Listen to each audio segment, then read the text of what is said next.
Assalamualaikum warahmatullahi wabarakatuh. Perkenalkan, nama saya Fitri Karnia dengan NPM 2003050033 dari Program Studi Pendidikan Guru Sekolah Dasar kelas 2A. Saya akan menjelaskan tentang organisasi pemerintahan yang berlaku di Indonesia. Sebelum kita mengetahui tentang organisasi pemerintahan yang berlaku di Indonesia, alangkah baiknya kalau kita mengetahui perbedaan dari pemerintah dan pemerintahan. Ada banyak definisi yang menjelaskan tentang pemerintah dan pemerintahan. Salah satunya yaitu Ermaya Suradinata. Ermaya Suradinata menjelaskan bahwa pemerintah adalah suatu lembaga negara yang terorganisasi yang menjalankan dan menunjukkan wewenang dan kekuasaannya, sehingga dapat dikatakan bahwa pemerintah tanpa kekuasaan tidak akan berjalan. Sedangkan pemerintahan menurut Ermaya Suradinata adalah pemerintahan itu tidak akan berjalan tanpa adanya kekuasaan, karena dalam praktik pemerintahan kekuasaan itu diperlukan untuk mengatur, menggerakkan semua aktivitas pemerintahan. Jadi dapat disimpulkan bahwa pemerintah adalah organ atau bisa juga disebut sebagai kelengkapan atau alat-alat yang digunakan untuk memerintah atau kekuasaan untuk memerintah. Sedangkan pemerintahan adalah perbuatan memerintah. Pemerintah merujuk pada lembaga atau organisasinya, sedangkan pemerintahan merujuk pada fungsinya.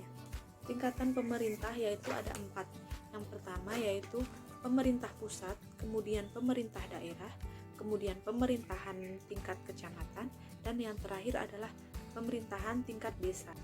Yang dimaksud dengan pemerintah pusat adalah pemerintah yang berkedudukan di tingkat negara. Ada 3 lembaga, yaitu lembaga eksekutif, kemudian ada lembaga legislatif, dan ada juga lembaga yudikatif.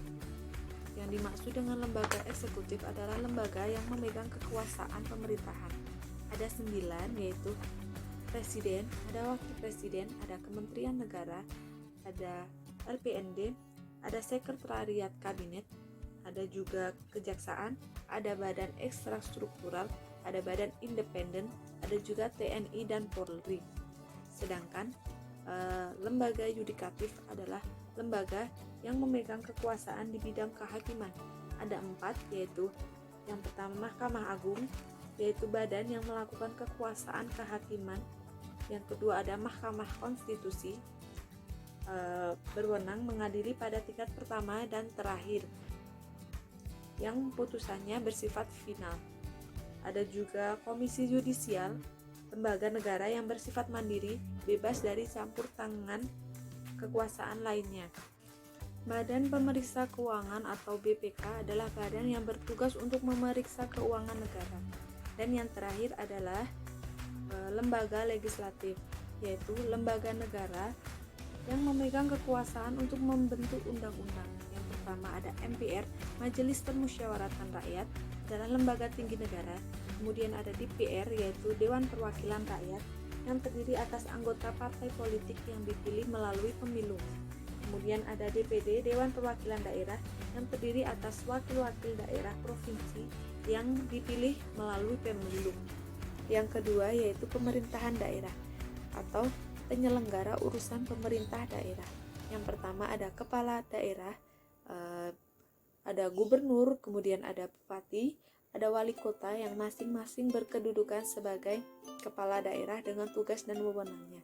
Kemudian ada perangkat pemerintah daerah, yaitu organisasi atau lembaga pada pemerintahan daerah yang masing-masing bertanggung jawab kepada kepala daerah. Perangkat pemerintah daerah dibagi menjadi 2, yaitu perangkat daerah provinsi dan perangkat daerah kabupaten atau kota. Dan yang terakhir adalah DPRD, yaitu Dewan Perwakilan Rakyat Daerah. Adalah bentuk lembaga perwakilan rakyat atau parlemen daerah, provinsi atau kabupaten atau kota di Indonesia yang berkedudukan sebagai unsur penyelenggara pemerintahan daerah bersama dengan pemerintah daerah. Tingkatan pemerintah yang ketiga yaitu pemerintah kecamatan. Pemerintah kecamatan adalah perangkat daerah kabupaten yang sebagai pelaksana teknis kewilayahan yang mempunyai kerja tertentu dan dikepalai oleh seorang camat. Adapun fungsi dari kecamatan yaitu pengorganisasian penyelenggaraan pemerintahan di wilayah kecamatan, kemudian sebagai pembinaan kelurahan, kemudian sebagai pembinaan ketertiban dan ketentraman di wilayah kecamatan, kemudian sebagai pelaksana koordinasi operasional unit atau pelaksanaan teknis atau dinas, kemudian sebagai pelaksana dukungan administrasi di bidang pendidikan sekolah dasar, dan yang terakhir sebagai penyelenggaraan pelayanan sosial dan sebagai pemberdayaan masyarakat. Susunan organisasi di kecamatan yaitu yang pertama ada camat, ada sekretariat kecamatan, kemudian ada seksi pemberdayaan, ada seksi pemerintahan, ada seksi kesejahteraan rakyat, ada seksi ketertiban dan ketentraman, dan yang terakhir ada jabatan kelompok fungsional. Tingkatan pemerintah yang keempat adalah pemerintah desa.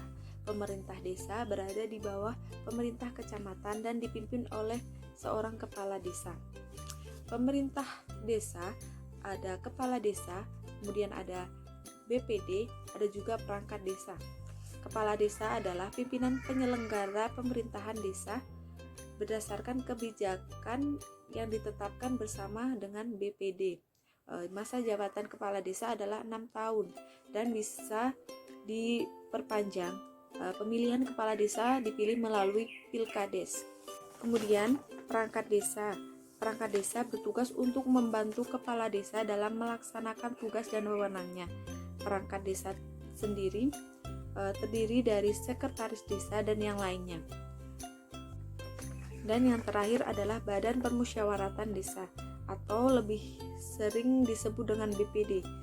BPD adalah lembaga perwujudan demokrasi dalam penyelenggaraan pemerintah desa. BPD masa jabatannya adalah 6 tahun dan tidak boleh merangkap sebagai perangkat desa. Anggota BPD adalah wakil dari penduduk desa yang bersangkutan. Sekian penjelasan organisasi pemerintahan yang berada di Indonesia. Kurang lebihnya saya mohon maaf. Wassalamualaikum warahmatullahi wabarakatuh.